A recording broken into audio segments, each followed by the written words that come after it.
deep in the shadows of history, long before the rise of Rome or the golden age of Greece. A civilization thrived on power, conquest, and a profound connection to the supernatural. This was the Neo-Assyrian Empire, a realm of great warriors and grand cities, but also a place where dark magic was a very real and terrifying tool. Tonight, we journeyed back to uncover one of their most sinister practices, the creation and use of the Assyrian Death Seals. These weren't mere pieces of art. They were instruments of vengeance, designed to channel the wrath of the gods, bend the malice of demons against those who dared to defy the empire. Imagine an artisan, not bathed in sunlight, but cloaked in the flickering orange glow of a ceremonial fire.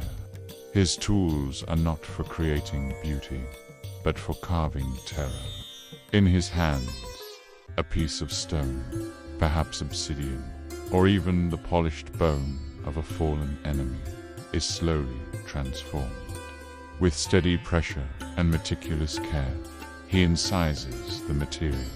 Every groove, every line is deliberate. He's not just carving an image. He's giving form to fear itself. We see close-ups of this process. The sharp tip of a bronze burin scraping away, revealing monstrous figures, each detail more horrifying than the last. These weren't simple stamps. They were masterpieces of malevolence, crafted with a chilling purpose that went far beyond simple identification. Let's look closer at the imagery that adorns these seals. They are a gallery of nightmares, a pantheon of primeval terror.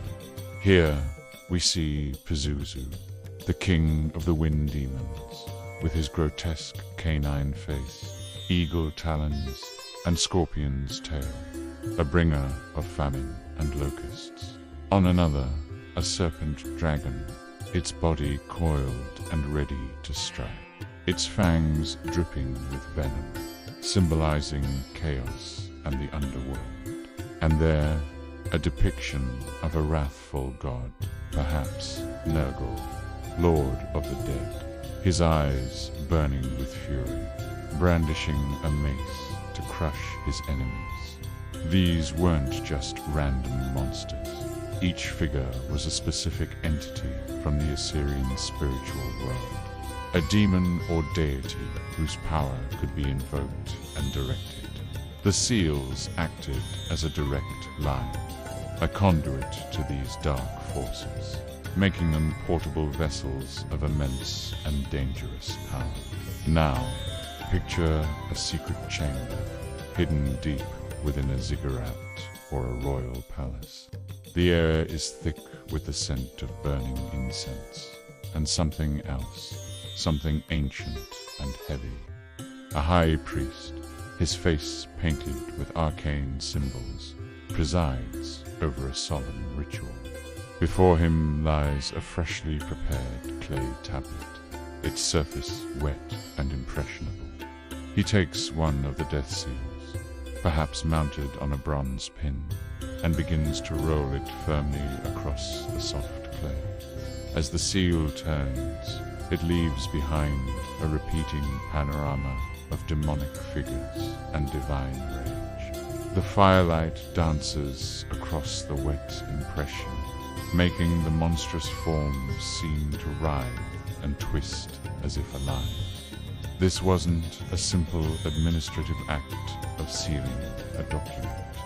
This was an incantation given physical form, a magical rite to bind supernatural power into the earthly realm of clay and stone.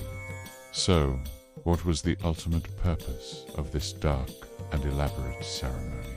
The primary function of the Assyrian Death Seals was to cast curses. They were the empire's ultimate weapon against its enemies, both foreign and domestic. A rival king plotting an invasion, a general considering betrayal, a merchant cheating the state, or even a commoner speaking ill of the emperor could become targets. The curse wasn't a vague wish of ill will. It was a formal, magically charged sentence. The seal served as the official stamp of this otherworldly judgment, transforming a simple piece of clay into a vessel of concentrated malice. The Assyrians believed that once the seal was impressed, the curse was set in motion, an unstoppable force unleashed upon its intended victim.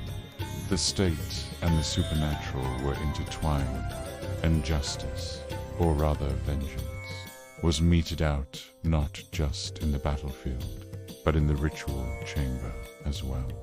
The rolling of the seal was more than just a symbolic act. It was an invocation, as the priest chanted in the ancient Akkadian tongue, reciting the names of the demons and deities depicted on the seal. He was believed to be summoning them, calling them forth from the underworld. The ritual was a direct appeal for these entities to act on the priest's behalf. Imagine the scene. The priest's voice, a low drone, fills the chamber, calling upon spirits of disease, decay, and madness. He beseeches them to cross the veil between worlds and attach themselves to the target of the curse. The seal acted as the focal point for this magical energy, a lens concentrating the priest's will and the power of the summoned spirits into a single, potent charge. The air would grow cold, the flames would flicker erratically as unseen forces were marshaled for their grim task. The ritual then reaches its most personal and terrifying stage. After the demonic imagery is imprinted on the clay, the priest takes a stylus and carefully inscribes a name into a blank space on the tablet. The name of the victim. This was the critical step that bound the curse to a specific individual. By writing the name, the priest was creating a sympathetic link, a magical connection between the cursed object and the person it was meant to harm. The tablet now effectively became an effigy of the target. Every monstrous figure pressed into the clay was now directed at them. The name, once inscribed and sealed, was a death warrant signed by the gods of the underworld. The victim, miles away and completely unaware, was now marked, their very identity captured and imprisoned within this cursed artifact. Once the curse was set and the name inscribed, the tablet couldn't simply be left on a shelf. The final step of the ritual involved concealment. The priests had specific methods for disposing of these cursed tablets to ensure their magic took root.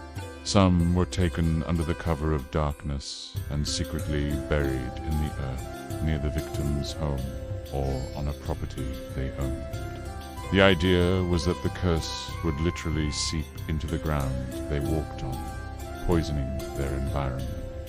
Other tablets were hidden within the very fabric of the city, tucked into crevices in the stone walls of buildings, placed beneath thresholds, or concealed in the foundations of temples.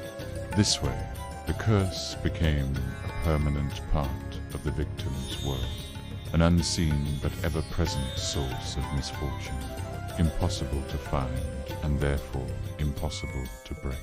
And what was the believed consequence for the person whose name was sealed in clay? According to Assyrian belief, it was inevitable and devastating.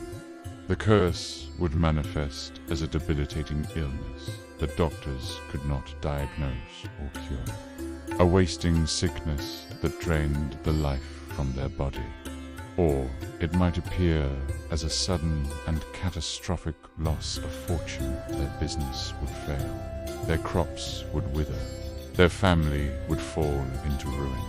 It could also bring about madness, paranoia, and terrifying nightmares from which there was no escape. The curse was designed to be a slow, torturous process, isolating the victim and destroying their life from the inside out. Misfortune would follow them like a shadow, a direct result of the dark magic bound to their name, until they were utterly broken or dead. So, even today, thousands of years later, these artifacts carry a heavy legacy. Archaeologists occasionally unearth these small, inscribed clay tablets, sometimes still bearing the ghastly impressions of the Death Seals. To the untrained eye, they might look like simple administrative records, but to those who know their true purpose, they are something far more sinister. Breaking one, even accidentally, was believed to release the ancient, malevolent energies trapped within. Imagine stumbling upon one of these tablets and, in a moment of curiosity, shattering the clay. Would you be freeing a curse that has lain dormant for millennia? The Assyrians certainly believed so. The Death Seals are a chilling reminder that for some ancient cultures, magic was not fantasy.